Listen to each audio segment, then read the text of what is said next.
Innal hamdalillah nahmaduhu wa nasta'inuhu wa nastaghfiruh wa na'udzu billahi min shururi anfusina wa min sayyiati a'malina may yahdihillahu fahuwal muhtadi wa may yudlil falan tajida lahu waliya mursyida. Asyhadu an la ilaha illallah wahdahu la syarikalah wa asyhadu anna Muhammadan abduhu wa rasuluh alladzi la nabiyya ba'da amma ba'd. Ikhwatu iman, ibu-ibu dan bapak-bapak yang sama-sama mengharapkan ridho serta pertolongan Allah Subhanahu wa taala. Alhamdulillah, puji beserta syukur kita panjatkan kehadirat Allah Subhanahu wa taala, Allah yang maha suci dan Allah yang maha tinggi, yang masih mengizinkan kita semua untuk berhimpun pada kesempatan pagi menjelang siang ini. Saya sangat berterima kasih, teriring doa jazakumullahu khairan katsira kepada sahabat-sahabat pemuda dan pemudi di WAAS ini yang telah berkenan mengundang saya untuk kedua kalinya hadir di tempat ini.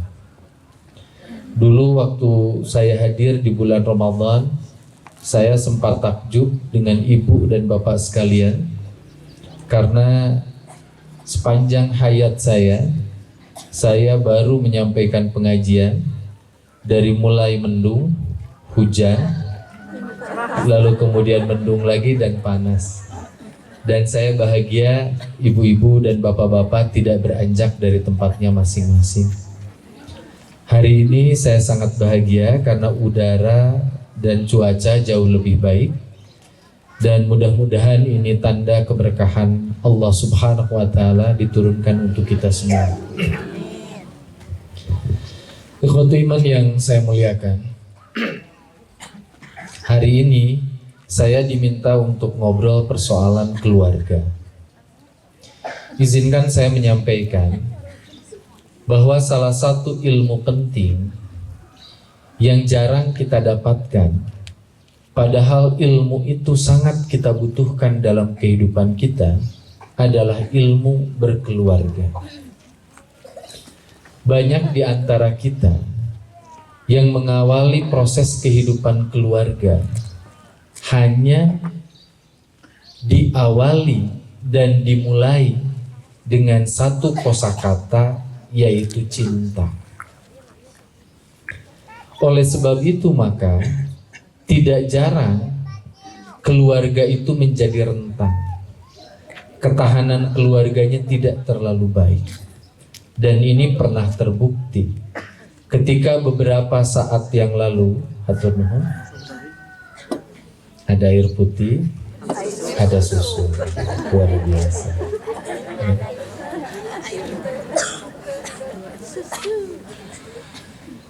Ikhwatu iman yang saya muliakan,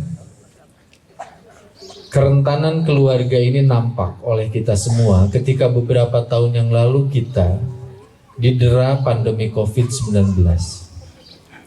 Yang luar biasa, Kabupaten Bandung ini jadi viral.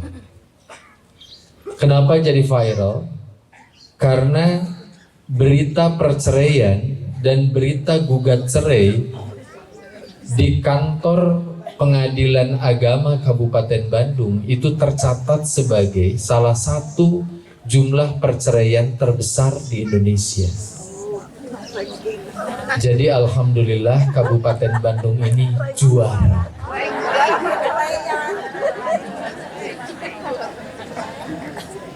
Sampai-sampai waktu itu saya masih ingat betul, Pak Ridwan Kamil dan Ibu meminta saya waktu itu untuk kemudian ngecek apakah kemudian berita itu benar.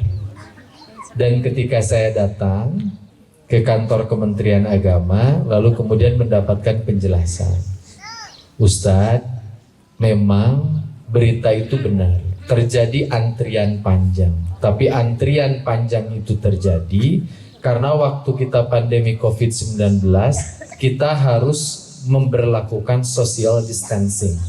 Jadi karena harus berjarak, maka kemudian yang mau mengajukan cerai itu antrinya sampai di luar kantor. Siga anu badai ngantri minyak tangan. Nah, ikhwatu iman yang saya muliakan, izinkan saya menyampaikan kenapa kemudian kerentanan keluarga itu terjadi, karena ilmunya nggak ada. Oleh sebab itu, hari ini kita belajar kembali. Sebetulnya keluarga dalam pandangan Islam itu seperti apa? Sebetulnya keluarga yang kemudian dikategorikan sebagai keluarga perindu surga itu seperti apa ciri-cirinya? Kalau nanti setelah dibahas ternyata ciri-ciri itu ada pada keluarga kita, maka kita bersyukur. Tapi kalau kemudian ciri-ciri itu belum ada di keluarga kita, maka mari kita berikhtiar untuk menghadirkannya. Yang pertama yang ingin saya sampaikan, keluarga itu dibangun pada awalnya lewat proses pernikahan. Dan mohon diperhatikan, Islam itu salah satu karakternya adalah insaniyah. Ajaran agama ini menghargai diri kita sebagai umat manusia. Ajaran agama ini mengajarkan kepada kita bahwa agama ini menghargai gharijah kita. Gharijah teh bahasa Sunda nama bawaan orok urang. Contoh, yang disebut gharijah itu adalah kita senang makan, kita senang minum. Karena kita senang makan dan minum, maka saum di Islam itu tidak 1 hari penuh, tapi cukup dari mulai subuh sampai maghrib. Islam tahu bahwa laki-laki itu menyukai perempuan, pun demikian sebaliknya. Maka Islam tidak melarang pernikahan. Oleh sebab itu Islam menganjurkan kepada para pemuda dan para pemudi, kalau mereka jatuh hati, kalau mereka tertarik dengan lawan jenisnya, maka mereka harus melewati sebuah gerbang yang sakral dan suci yang disebut dengan pernikahan. Oleh karena itu, mohon maaf saya tidak memilih jadi Katolik misalkan. Kenapa saya tidak memilih jadi Katolik? Karena kalau saya jadi petinggi Katolik, jadi tokoh agama Katolik, saya oleh ajaran agama Katolik tidak akan diizinkan untuk menikah. Jadi para pendeta Katolik itu nggak boleh nikah. Maning Islam, jadi ustad. Ustad mah boleh nikah. Berapa kali? 4 kali. Kali itu. Sanes ustad lumpuhnya punya caroge ibu ke tiasa. Ari mampu miwah tiasa ade. Alhamdulillah jamaah di Waasma palinter sarolehah ari kelas. Ya. Nah, ikhwatu iman yang saya muliakan, jadi gerbang membangun keluarga itu disebutnya pernikahan. Dan nikah ini diawali dengan proses yang disebut dengan akad nikah. Akad nikah di dalam Islam disebut sebagai mitsaqon ghalidha. Dan kalau kita ngecek Quran kita itu nggak terlalu tebal Pak Bu. Hanya terdiri atas 30 juz, 114 surat, 6.236 ayat. Dari 6.236 ayat kita akan menemukan kosakata mitsaqon ghalidha itu terulang 3 kali. 2 di Quran surah An-Nisa, nanti silahkan cari ayatnya biar ada kerjaan. Dan 1 di dalam Quran surat Al-Ahzab. Dari 3 penyebutan kosakata mitsaqon ghalidha, semuanya Allah gunakan untuk menunjukkan hal yang luar biasa. 1. Kosakata mitsaqon ghalidha itu digunakan oleh Allah Subhanahu wa taala untuk menunjukkan betapa agung dan sakralnya perjanjian antara Allah dengan para ulul azmi, dengan nabi-nabi yang mulia. Yang kedua, Allah mempergunakan kosakata mitsaqon ghalidha untuk menunjukkan betapa agung, sakral dan sucinya perjanjian antara Allah dengan Bani Israel. Dan yang ketiga, kosakata mitsaqon ghalidha Allah gunakan untuk menunjukkan betapa agung dan sakralnya juga sucinya perjanjian antara dua anak manusia yang ingin setia hingga husnul khatimah tiba, yang disebut dengan proses akad nikah. Oleh sebab itu, izinkan saya mengingatkan, kalau kita masih punya anak untuk dinikahkan, saya minta betul, kalau kita melaksanakan proses akad nikah, saya minta proses akad nikah itu dilakukan dengan khusyuk. Dan ingat, nikah itu yang paling penting akad nikahnya, bukan yang lainnya. Saya itu selalu merasa kasihan sama anak-anak muda yang soleh, sholatnya terjaga, sebetulnya pendapatannya sudah cukup untuk membangun keluarga, tapi ketika datang ke calon mertua pengen menikah, syaratnya banyak. Coba, akad nikah itu syaratnya sedikit. Ada mempelai, ada wali, ada saksi, ada mahar. Sederhana. Saya nusok ngehesekin calon itu.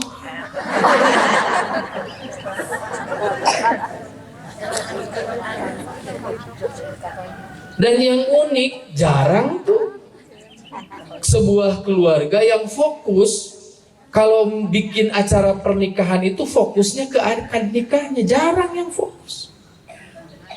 Contoh, dalam akad nikah itu disunahkan adanya khutbah nikah. Kita didorong untuk memberikan pesan pada anak-anak kita yang akan menikah. Siapa yang paling bagus memberikan khutbah nikah? Orang tuanya. Tapi kenapa sekarang banyak orang tua yang melepas tanggung jawab itu? Sederhana sebetulnya. Karena secara psikologis banyak orang tua yang tidak bisa nahan emosi ketika menyampaikan khutbah nikah untuk putrinya. Saya kasih contoh. Saya pernah menyaksikan 2 khutbah nikah yang gak selesai. Satu, ketika mertua saya, Ustadz Emon Sastra Negara, beliau pengajar di Pajagalan, pernah jadi sekum persis 15 tahun, menemani Ustadz Latif Mukhtar Allahu Yarham dan Al-Ustadz Siddiq Aminullah Allahu Yarham. Dulu menyampaikan khutbah nikah untuk kakak perempuan dari istri saya. Itu namanya inalhamdalillah, tos nyurucun cisocanya akhirnya berhenti. Yang kedua, saya menyaksikan Profesor Dr. Dodi Estruna, mantan sekum PP Persis, memberikan khutbah nikah untuk Dr. Gigi Adila, putrinya di UIN. Ketika baru sedikit, lalu kemudian beliau menangis sehingga menyerahkan tanggung jawab itu pada Al-Ustadz Uus Muhammad Yahya. Nah, jadi sebetulnya yang paling baik itu orang tua. Tapi kalau orang tua nggak sanggup, pilih yang lain yang kira-kira bisa memberikan pesan pernikahan. Nah, saya lihat jarang tuh ada yang serius. Katanya khutbah nikah nanti koyong Ustadz anu. Sarang suhunkeun ka Ustadz khutbah nikah nanti sing panjang. Supados mekelan pun anak. Saya kalau mau ngasih khutbah nikah belum juga apa-apa, MC sudah mendekat. Ustadz mohon maaf ya, tidak boleh lebih dari 15 menit. Ari dangdutan di jam 11 parat tepikeun ka jam 2. Oh, jam 5 di Waas mah. Astagfirullah. Memang ada keunikan-keunikan tertentu ya. Contoh, kalau di daerah Bale Endah, malamnya itu ada pengajian. Mohon maaf Pak, Bu, sebetulnya saya ini adalah orang asatid yang jarang ngasih pengajian malam. Karena bagi saya malam itu waktu untuk istirahat. Tapi kalau jamaah maksa, saya minta izin ke istri. Kalau diizinkan, saya lalu kemudian menyampaikan tausiah. Saya pernah datang ke PC Bale Endah, lalu kemudian saya nanya, itu pengawasan Ustadz, itu pengawasan pernikahan. Nah, itu cukup tadi ku khutbah nikah. Ustadz khutbah nikah mau ponok 15 menit. Terus kunaon ayeuna pengajian? Ustadz, etang-etang itu ngahapuskeun dosa.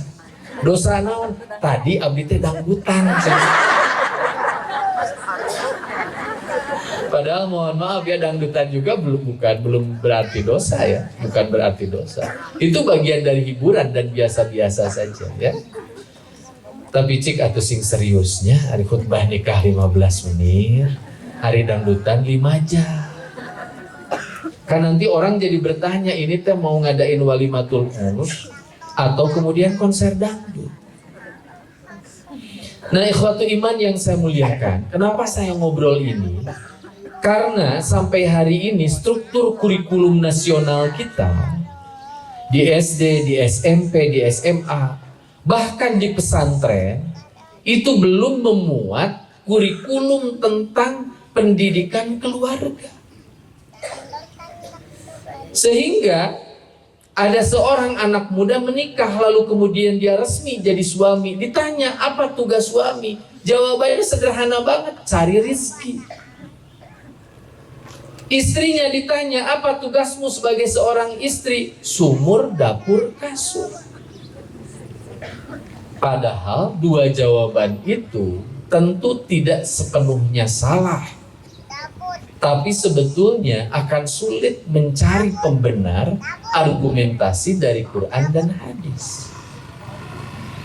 Contoh, jarang tuh ada orang ditanya, anak muda baru menikah. Lalu saya tanya, apa tugasmu sebagai seorang suami? Lalu kemudian dia jawab, tugas saya sebagai suami adalah ar-rijalu qawwamuna 'alan nisa.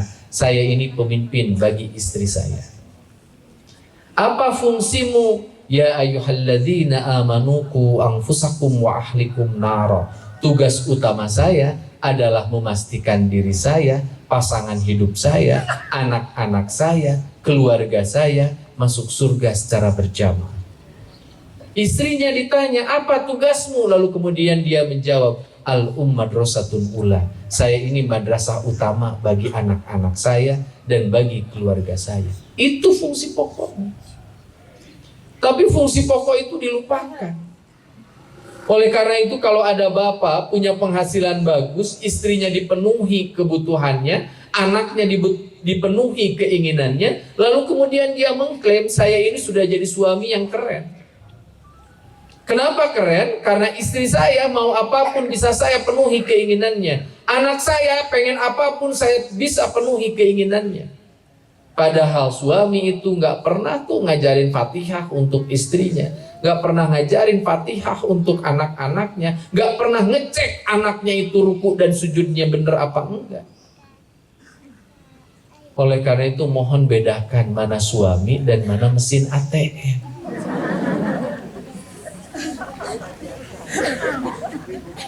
Ibu kalau punya kartu ATM mau ngambil uang di ATM, kan ibu asal tahu kodenya.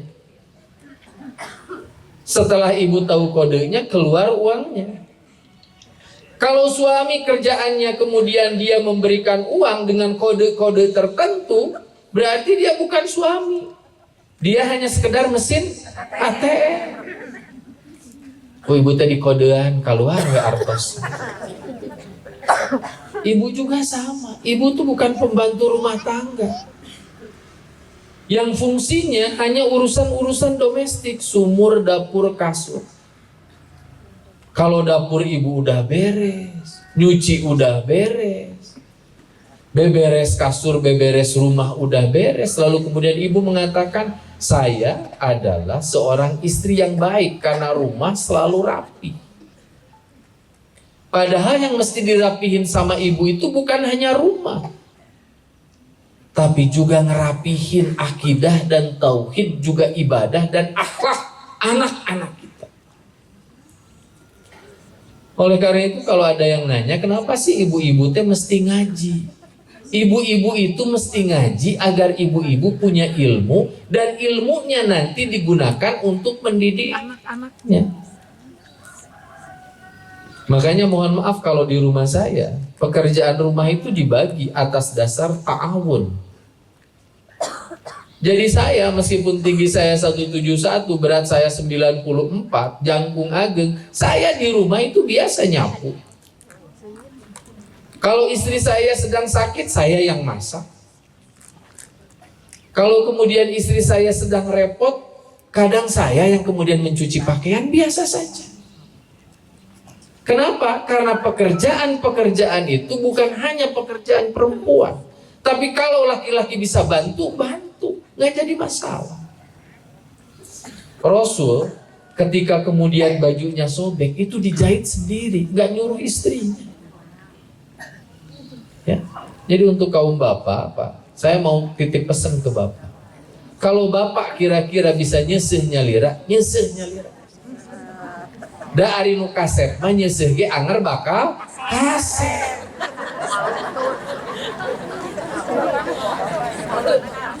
Hanya saur bapak-bapak teh kieu Ustad, da abdi mah teu nyeseh teh sanes kunanaon, abdi teh masihan ladang amal ka pun bojo. Bayangin kalau dua-duanya punya kesepahaman gitu, suaminya nggak seneng memberatkan istri, istrinya seneng menyenangkan suami. Itu yang disebut dengan tahu. Sama juga gimana Ustadz kalau perempuan bekerja boleh? Membantu rizki di keluarga apakah boleh? Boleh, nggak jadi masalah kok. Khadijah itu sesekali membantu perjuangan dakwah Nabi dengan rizkinya, biasa saja. Karena konsep dari berkeluarga itu adalah ta'awun. Wa ta'awanu 'alal birri wat taqwa wa la ta'awanu 'alal ismi wal udwan. Nah, ikhwatu iman yang saya muliakan. Sekarang kita masuk ke agenda pokok kita. Sebetulnya ciri keluarga yang baik itu, yang sakinah mawaddah warahmah itu seperti apa? Satu, keluarga itu punya ciri al-marham. Rumah itu dijadikan sebagai tempat untuk berkasih sayang. Makanya mohon maaf kalau kita punya anak laki-laki atau perempuan pengen nikah, salah satu hal yang juga penting ditanya selain soal keimanan dan ketakwaan, tanyain sama anak kita, bogoh teh. Ustaz penting gitu bogoh teh, penting. Karena kalau sudah jatuh cinta, ketika keluarga itu didera dengan masalah, cinta itu akan jadi penguat agar keduanya tetap komit menjaga keutuhan keluarga. Yang kedua, tolong dibayangkan, nikah itu ibadah paling panjang. Kalau ibu di sini ada yang sudah nikah 30-40 tahun terus tebogoh, saya nggak bisa bayangin. Kumaha eta ibu tiap wengi pas malika belah katubu geuleuh ningali nu di gigireun. Ya Allah, orang teh teu bogoh kasih teh tiba heula teh tapi baelah sabar urang. Padahal si bapana ge bari malika ditu kieu, aing ge sarua kasih teh teu bogoh dan kapaksa. Bayang. Tapi kalau jatuh hati itu luar biasa. Tanya punya sepuh mah aya nu kitu, bogoh henteu tapi anak reneh gitu. Nah, bu tiasa teh kahaja Ustaz eta mah tiris. Saya kasih contoh. Ada kisah cinta antara Pak Muhammad Nasir dengan Nur Nahar istrinya. Ibu tahu Pak Nasir dengan Nur Nahar itu kisah cintanya tidak hanya romantis tapi juga epik. Kita tahu pertemuan pertamanya itu, mohon maaf, itu di Pajagalan. Nur Nahar datang ke Pajagalan ketika ada Pak Nasir. Nur Nahar pengen ngajar di Pajagalan. Kata Pak Nasir, kamu gak usah ngajar di tempat ini, karena di tempat ini gajinya gak bagus. Karena waktu itu Nur Nahar istrinya Pak Nasir sudah menjadi guru yang dibayar oleh penjajah Belanda dengan gaji besar. Tiba-tiba Nur Nahar datang, saya pengen ngajar di tempat ini karena ini sekolah pribumi yang berbasis Islam. Kata Pak Nasir, gak boleh karena ini gak digaji. Nur Nahar mengatakan, gak usah digaji, saya ingin jihad di jalan Allah. Karena keelokan akhlaknya Pak Nasir jatuh hati.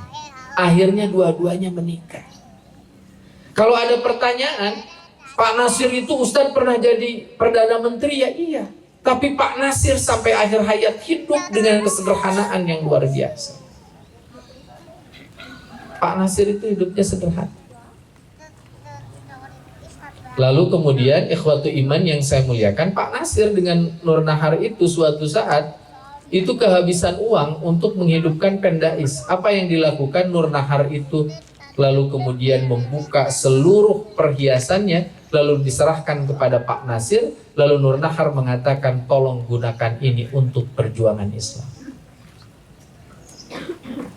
Karena dua-duanya jatuh hati, maka ketika ada masalah, ada persoalan keuangan, dua-duanya tidak menganggap itu sebagai persoalan pokok. Karena bagi keduanya, menikah itu yang paling penting adalah mendekatkan diri kita menuju surga sehasta demi sehasta. Nah, oleh karena itu bangun cinta dalam keluarga. Dan ingat ya, nikah itu awal kita menanam benih cinta, dan benih cinta itu harus terus tumbuh. Ustadz, gimana caranya menumbuhkan benih cinta? Ada caranya dari Nabi. Kasratu tahadi, kasratu zikrihi, kasratu i'tisalu ma'ah. Satu, kata Nabi, biasakan saling mengapresiasi.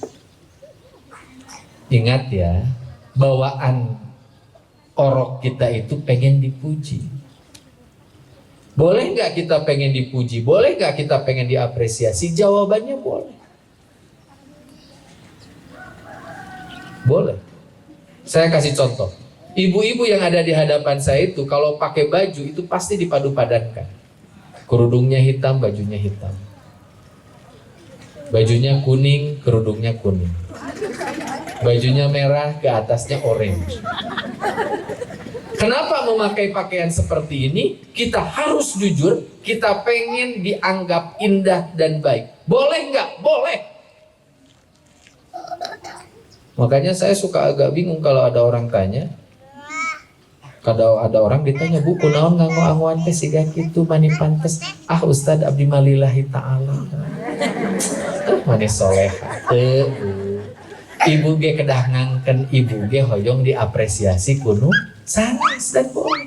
Yang nggak boleh itu saking pengen kita dipuji oleh orang lain, lalu kemudian kita menselisihi nilai-nilai agama, nggak boleh. Sangkan katingali beunghar tuluy jadi korupsi. Sangkan pengen katingali geulis terus kita operasi plastik, nggak boleh. Tapi di luar itu boleh. Nah, oleh karena itu, karena kita adalah manusia-manusia biasa yang dalam momentum-momentum tertentu kita pengen untuk diapresiasi, maka harapan saya adalah mari kita belajar mengapresiasi pasangan hidup. Contoh, saya sering sampaikan contoh ini. Kalau ibu dapat gaji dari suami, gajinya di amplop, belum ditransfer. Saya minta ibu-ibu berterima kasih sebelum amplopnya dibuka.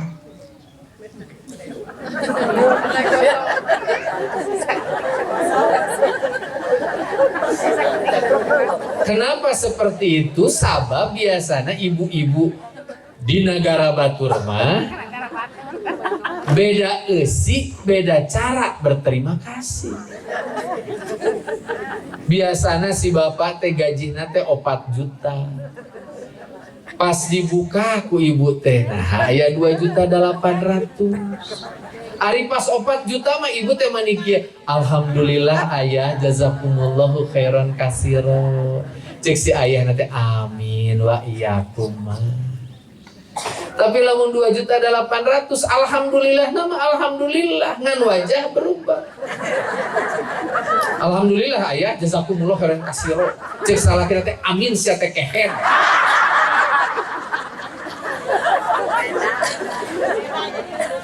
Ya. Dan ingat, ibu jangan berharap suami juga amin wa iyyakum barisari. Lamun ibu nah si gajah motor siga gitu. Coba, kan bahasa mah gitu. Secara psikolinguistik, bahasa itu selalu menempatkan dirinya pada posisi yang sejajar nilai. Ibu kabatur punten. Pasti nu ngajawabna bari gumujeng oge. Mangga. Mun cek itu punten, mangga. Bade ka mana? Ka payun. Lamun diganti ka mananya? Ka hareup nying. Kan gitu. Itu sejajar. Ya. Mohon maaf ya, saya harus kasih contoh biar jelas. Nah, ikhwatu iman yang saya muliakan, oleh karena itu saling mengapresiasi. Bapak dibikinin sangu goreng, bapak dibikinin lodeh, sesekali pujilah ibu. Duh, alhamdulillah lodeh teh mani raos. Duh mah ieu teh mani raos, pedas teh asin. Ibu teh kong baperan ya, atuh asin mah nya amis. Apal maneh kunaon ku aing dibere pedas, duit sia.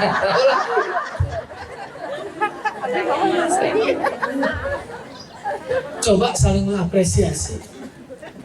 Coba saling mengapresiasi. Jangan gini ya. Hari baheula ya Allah etanya keur mangsa bobogohan. Mani rajin gitu lamun datang ka calon mitoha teh mangeulikeun martabak. Bahkan ditanya heula eta teh. Punten dupi kaseneng teh.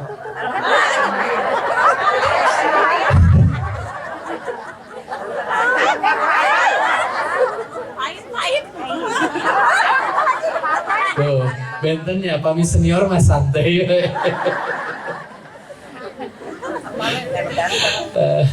Terangin wae kanu amis.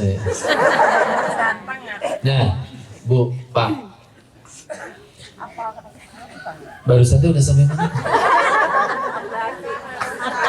Hah?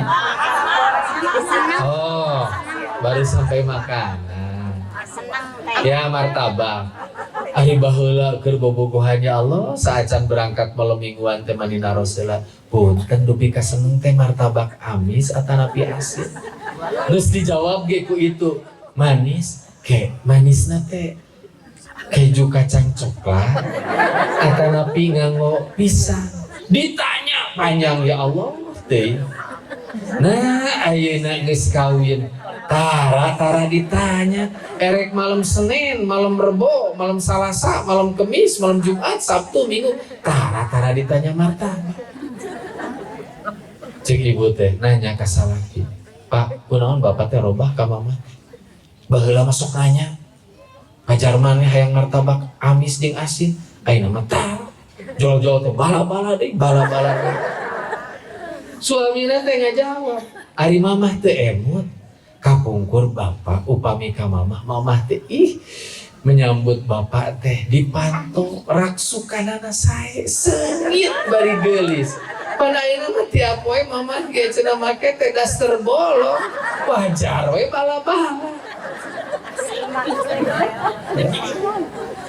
Nah oleh karena itu ini yang harus diperbaiki ya, belajar saling mengapresiasi. Nabi itu Bu sama istrinya itu pandai sekali mengapresiasi ya. Nabi itu pandai, istrinya juga sama. Istri-istri Nabi itu menenangkan Nabi, tidak pernah menggoncangkan kehidupan Nabi, balager. Sehingga Nabi tenang ketika ia berdakwah. Yaitu almarhum. Satu, kasratut tahadi. Kedua, kasratu intisalu ma'ahu. Pandai-pandailah berkomunikasi kalau ingin membangun cinta dalam keluarga. Sok pilih bahasa teh sing sae, sing emot, beda bahasa, beda rasa. Ya. Kita sering tuh diajarin sama orang tua kita, wa qulu qaulan sadida. Sok anggo bahasa teh nu sae. Bahkan yang paling unik ketika Nabi Musa dan Nabi Harun disuruh untuk berdakwah kepada Fir'aun, Nabi Musa dan Nabi Harun akan ketemu dengan orang yang paling jahat di dunia. Tapi dua orang ini diperintah oleh Allah untuk mempergunakan qaulan layyinan, bahasa lemes. Suami dan istri itu bukan Fir'aun, oleh karena itu pakai bahasa yang halus. Pakai bahasa yang baik. Oleh karena itu berkomunikasilah dengan cara yang baik.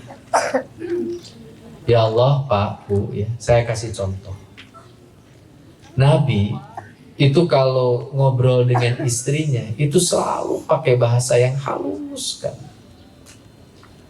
Dugikeun ka Nabi banyak saya sering cerita. Nabi mah sampai nggak pernah bilang nama sama Siti Aisyah. Keukeuh we nganggo panggilan kesayangan. Ya Humairah. Istri akang anu damisna kemerah-merahan. Jadi kalau ibu ini Aisyah yang sebelah situ ya, itu kalau kulitnya terpapar matahari kayak sekarang itu berubah memerah otomatis. Jangan terperyogi blush on ya. Kulit hidung di blush on berem jadi geuneut. Dilaporkan ku RT nate ka Polsek eta cenah warga abdi korban KDRT. Padahal salah memilih warna blush on. Ya. Tah Pak Bapak ge kedah kitu. Kagarwa teh kedah gaduh panggilan ke saya. Kagarwa teh katanya beres ti dieu ya Humairah. Cek si ibu teh pamajikan nu mana da aing mah hideung. Dan ingat ya, panggilan itu yang membuat senang. Jadi nggak semua bentuk fisik itu dijadikan panggilan. Lamun kira-kira nama tak ngeri hati montong. Pamajikan teh genut bulet gitu ya. Terus cek si bapak teh leun ka mana?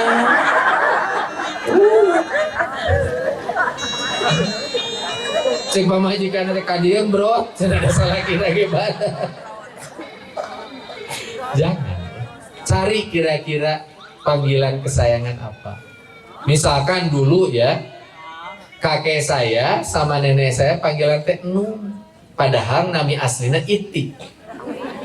Eta mah dugikeun ka wafat panggilan teh Nung bade ka mana?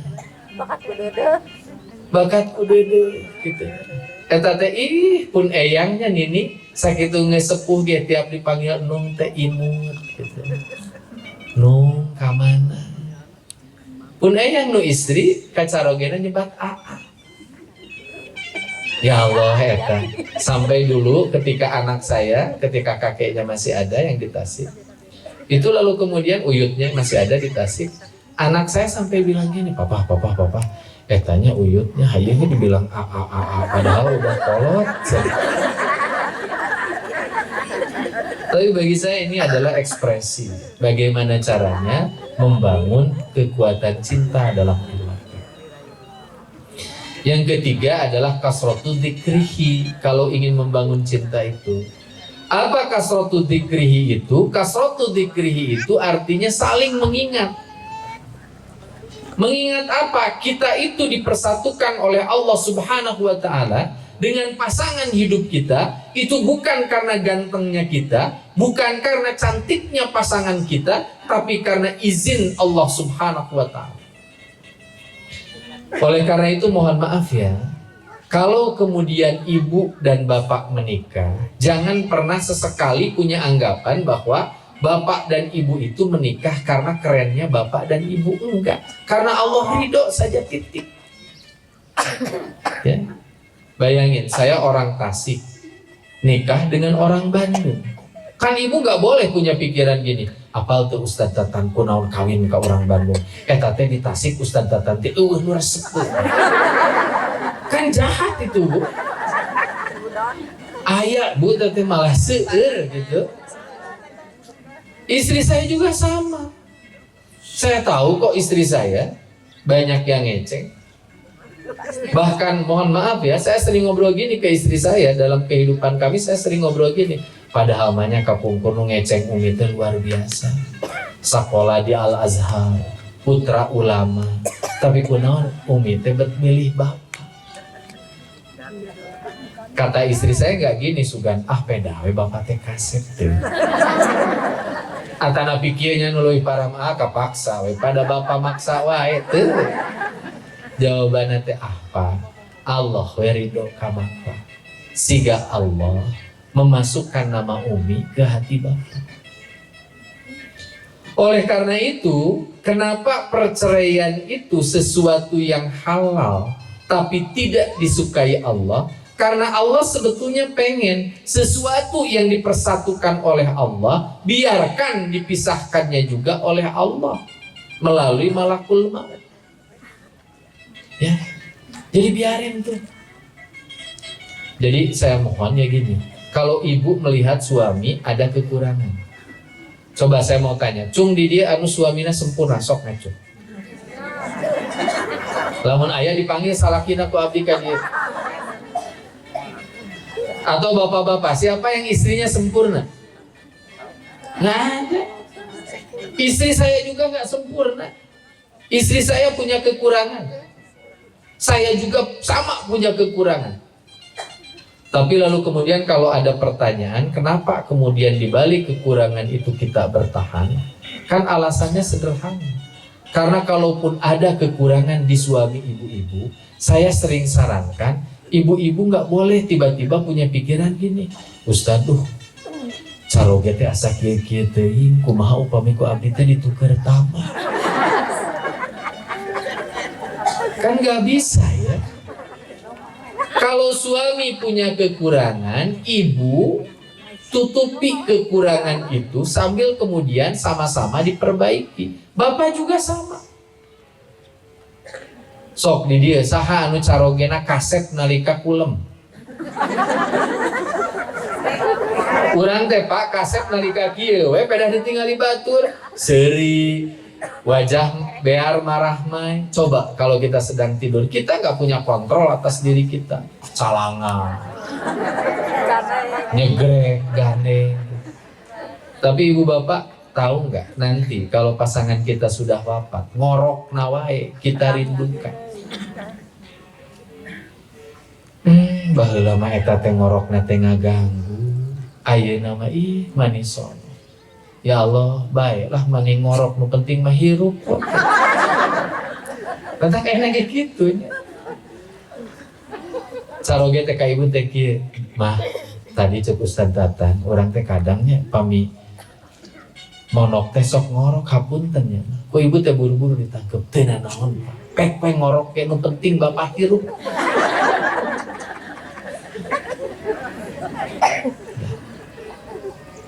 Coba berapa banyak di antara kita yang rindu dengan guru kita, padahal guru tersebut dulu pernah memarahi kita. Ayeuna pan urang rahasia Allah. Baheula mah asarada geuleuh, asarada keheul ka guru eta teh pernah nyarekan. Tapi ayeuna elmuna manfaat, guruna tos teu aya. Ras urang. Terus dorojoy urang teh boga niat ngadoakeun guru. Ya, oleh karena itu ini satu almarhum. Yang kedua al-madrasah. Ya. Yang tadi satu, anaknya tiga. Ini al-madrasah. Apa itu al-madrasah? Al-madrasah itu adalah keluarga yang dirindukan surga dan perindu surga, yang sakinah, mawaddah, warahmah, wa dakwah. Itu punya ciri khas, keluarganya itu jadi sarana belajar.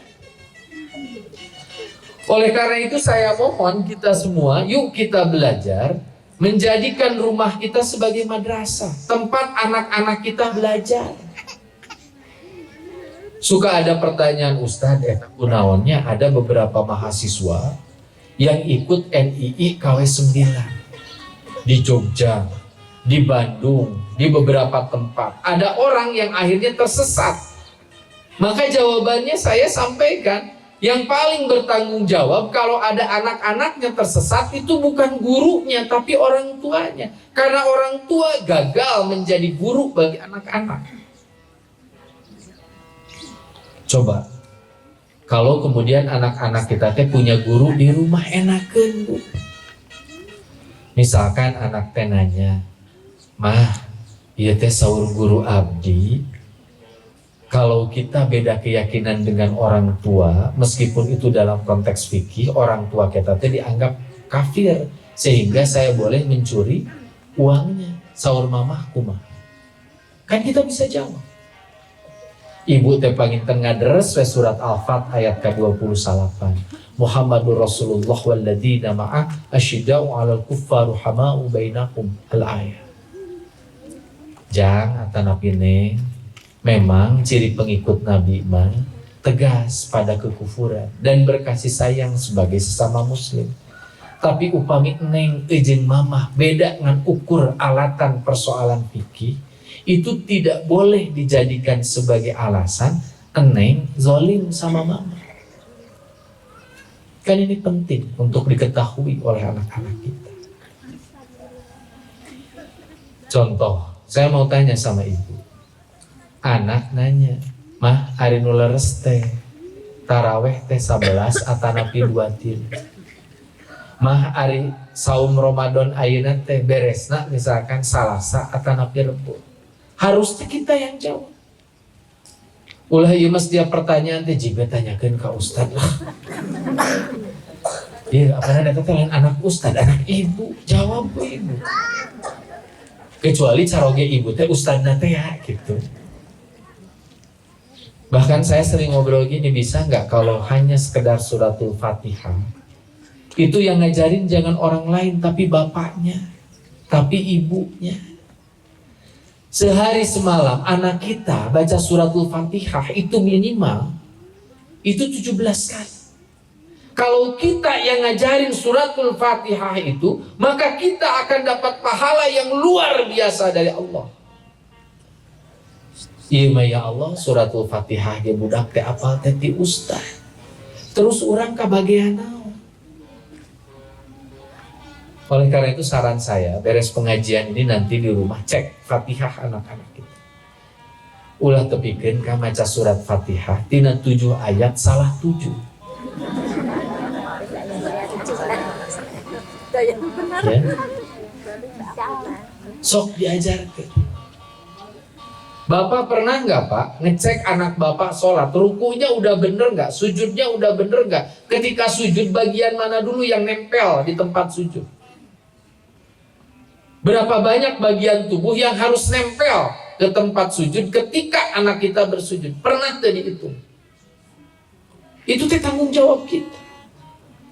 Kalau anak sholatnya sudah salah, kunci surga itu salah satunya sholat. Kunci sholat berwudu. Pernah nggak kita ngecek wudu anak-anak kita? Ya main wudu teh kan? Karena ya cuk kadi, cuk kadi. Nu itu na cuk kadi. Itu jadi pas seberat-seberat. Padahal kan nggak gitu.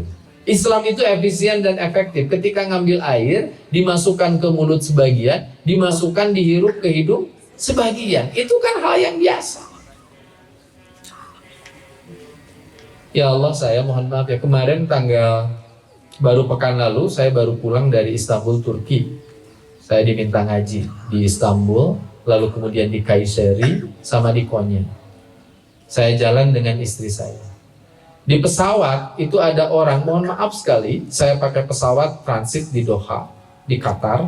Lalu kemudian dari Qatar kita berangkat ke Indonesia. Di Qatar sudah waktunya sholat maghrib. Tiba-tiba di pinggir saya, ini kursi saya, ini lorong, lalu kemudian di sebelah sini, saya senang. Orang ini melaksanakan sholat. Dikala kebanyakan orang di pesawat nggak melakukan sholat, dia sholat. Tapi saya terkaget-kaget ngelihat cara tayamumnya. Tayamum teh kita,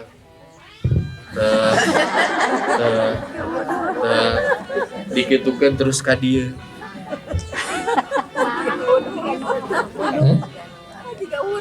Paneta masih gak wudu, kabayang lamun aya keusikna meureun diheum-heum.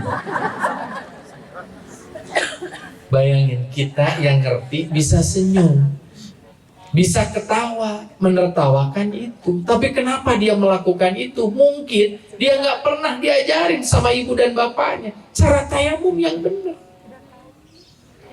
Dia melakukan itu karena yakin itu benar, karena hanya itu yang dia tahu. Saya gimana? Saya langsung, kebetulan dia masih agak muda. Hei, Dek, tayamum ya? Iya, Pak. Emang tayamum tuh gitu? Iya, Pak. Tahu dari mana? Ah, kayaknya kan sama kayak wudhu. Saya lalu kemudian saya langsung memperkenalkan diri dulu. Biar dia punya kepercayaan. Saya sebetulnya di sini tuh transit dari Istanbul ke Doha, dari Doha kita ke Jakarta bareng. Saya tadi beres ngaji di Istanbul. Orang ini ngomong, oh Ustadz ya, iya. Boleh nggak saya ngasih tahu cara tayamum yang benar itu seperti ini? Terus saya praktekkan. Dia teh senyum. Ih Pak, kok gampang? Gampang. Oleh karena itu sok ya, saya tidak ingin nanti satu pesawat dengan orang waas terus siga kitu tayamum. Lamun aya orang waas masih keneh kitu tayamum, nah pangajian itu gagal. Ya, gitu. Komo di pesawat tiba-tiba kacai maka toilet terus pakai cai tepikeun kabeh. Kan enggak gitu. Padahal Islam mengajarin kita yasiru wala tu'assir, mempermudah urusan kita dan tidak mempersulit. Ketiga, jadi al-junnah ya. Keluarga yang baik itu jadi al-junnah, jadi perisai. Ingat, di luar keluarga kita itu banyak bahaya yang mengintai anak kita. Dulu waktu pandemi yang bahaya itu namanya coronavirus disease 19. Sekarang coronanya udah nggak ada. Virusnya meskipun ada, sekarang mutasinya tidak secepat dulu. Dan asal ibu bapak tahu sekarang di bulan ini banyak orang terkena COVID, tapi karena kekebalan tubuh kita secara komunal sudah bagus, maka virus itu kalah sendiri dengan kekebalan tubuh. Ingat ya, penyakit yang diakibatkan oleh virus, maka dia itu disebut dengan self-limited disease. Dia akan hilang dengan sendirinya kalau daya tahan tubuh kita bagus. Salah satu cara untuk menguatkan daya tubuh adalah kita dipapar sinar matahari. Nantakna abdi mau awak beres. Beuki panas, beuki sehat itu. Ya, ini tuh Bu, kalau tubuh kita terpapar matahari, maka vitamin yang ada dalam tubuh kita itu lalu kemudian akan dalam tanda petik bergerak aktif, terutama vitamin D. Ya. Tapi tong lami teh enggak anger. Keur teh urang teh nya tepati bodasnya. Kayak orang jadi bodas kolot bahaya. Nah, ikhwatu iman yang saya muliakan. Ya. Jadi al-junnah.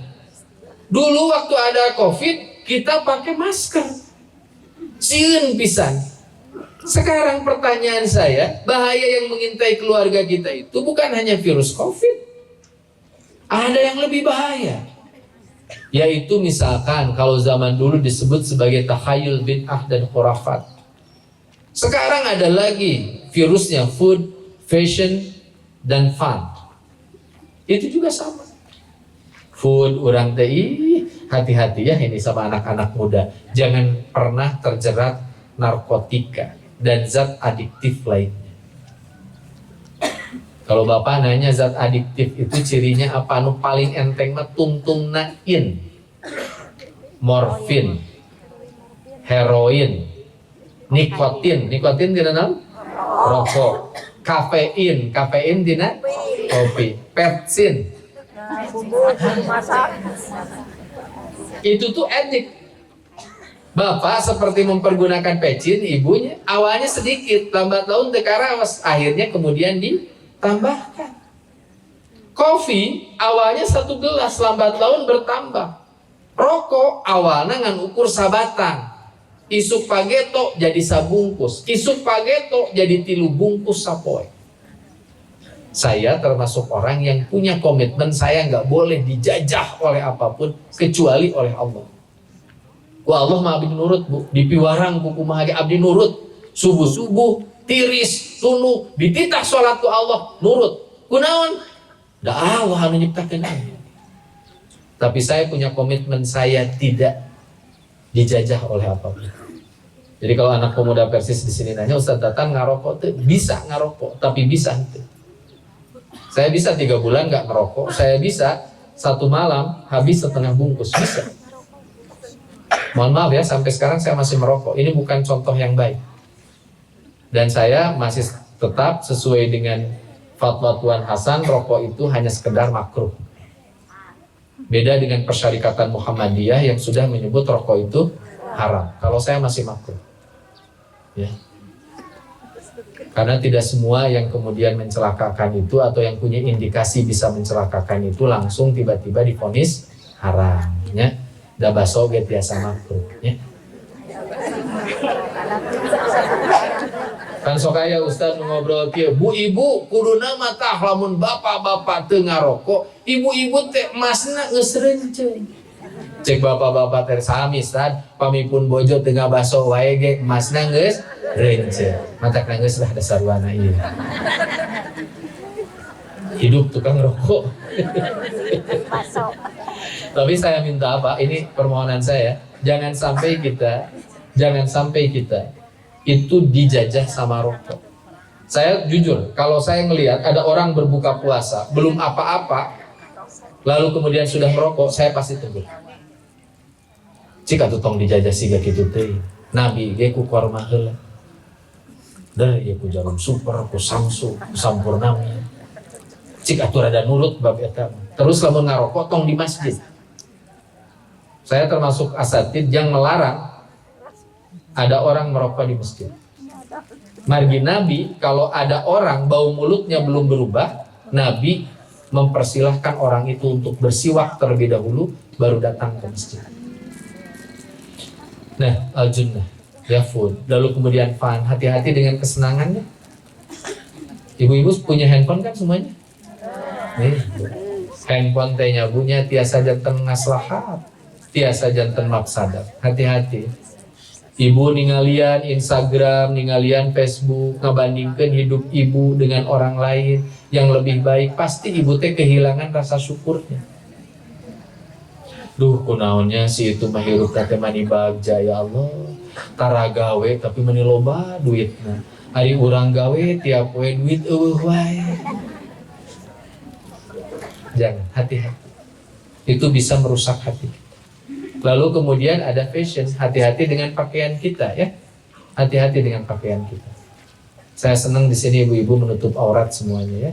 Mudah-mudahan konsisten. Mudah-mudahan semuanya istiqomah.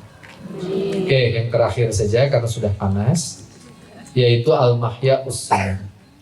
Kalau keluarga kita pengen sakinah, mawaddah, warahmah, maka hidupkan sunnah-sunnah di rumah kita. Ya, hidupkan sunnah. Naon sunnah suami istri? Bu, Pak, tuhnya lamun ngobrolkeun sunnah suami istri sareuri we gitu. Manikari we, da pikiranna teh siga teh kadinya.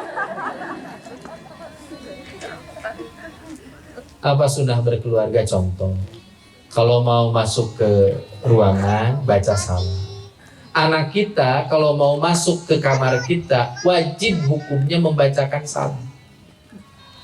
Jadi anak kita tidak boleh dalam bahasa Sunda nama larsuk ke kamar sepuh nanti kayak gini.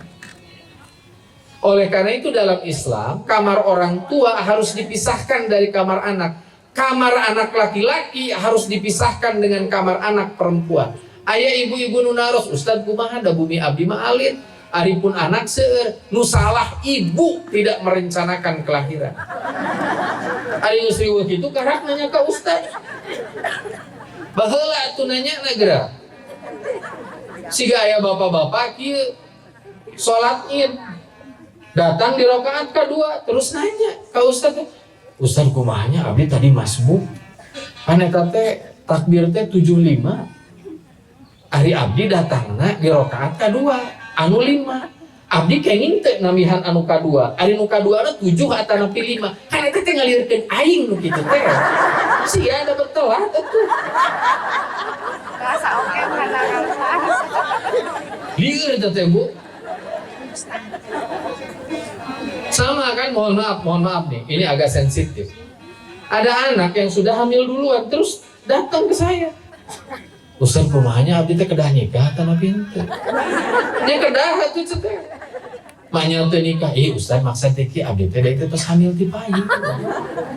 Sementara kan anu hamil mah teh kaing dinikahkeun. Eta nyawa tuh saya teh kunaon teu hamil kieu. Karena nanya ke aing ayeuna, baheula rek nyieun sia teh nanya ke aing. Eureun ku aing di bejaan. Pan ku urang teh kieu nyabunya teu kedah antosan lahir. Manehna teh ngajawab, Ustaz tapi kan abdi kena nutupan aib. Itu sia mah ayeuna karena ngobrolkeun aib, ari keur ngalakukeun anak itu. Tah, jadi tong ngaliurkeun aib. Aing lieur. Terus dan ya abdi tarang ngobahasa kasar. Tapi dan itu masa sekali kudu digebes gitu, ngecageun. Baik okem Ya. Nah, jadi sok sunnah. Kenapa yang laki-laki dengan perempuan harus dipisahkan? Untuk menjauhkan anak-anak kita dari sexual harassment, kekerasan seksual. Ingat ya, banyak kasus karena orang tua satu kamar dengan anak perempuan jadi korban bapaknya. Kakak jadi korban adiknya, adik jadi korban kakaknya, makanya dipisah. Ustaz kumaha abdi mada atos kagok sapertos ieu atuh minimal halangnya. Ku triple kunaon dihalangi. Ame itu tiba-tiba budak teh jadi patangkep-tangkep. Ari patangkep-tangkep lalaki awewe eukeur hudang kieu mah pek bae adi lanceuk. Ngan ari keur sare maka kontrol dirinya kita enggak tahu. Oleh karena itu upayakan kayak gitu ya. Sok. Jadi ibu-ibu dan bapak-bapak yang saya muliakan, saya kira itu ya ciri dari keluarga-keluarga yang sakinah mawaddah warahmah wa dakwah yang nanti akan dirindukan oleh surganya Allah Subhanahu wa taala. Ibu dan bapak yang saya muliakan, saya kira itu yang bisa disampaikan. Semoga ada guna dan manfaatnya. Mohon maaf atas segala kekhilafan dan kekeliruan. Semoga Allah Subhanahu wa taala merahmati kita. Rabbana hab lana min azwajina wa dhurriyyatina qurrata a'yunin waj'alna lil muttaqina imama. Rabbi hab li minas shalihin. Rabbana atina fid dunya hasanah wa fil akhirati hasanah wa qina adzabannar. Allahu ya'khudhu bi aydina ila ma fihi khairul Islam wal muslimin. Assalamualaikum warahmatullahi wabarakatuh.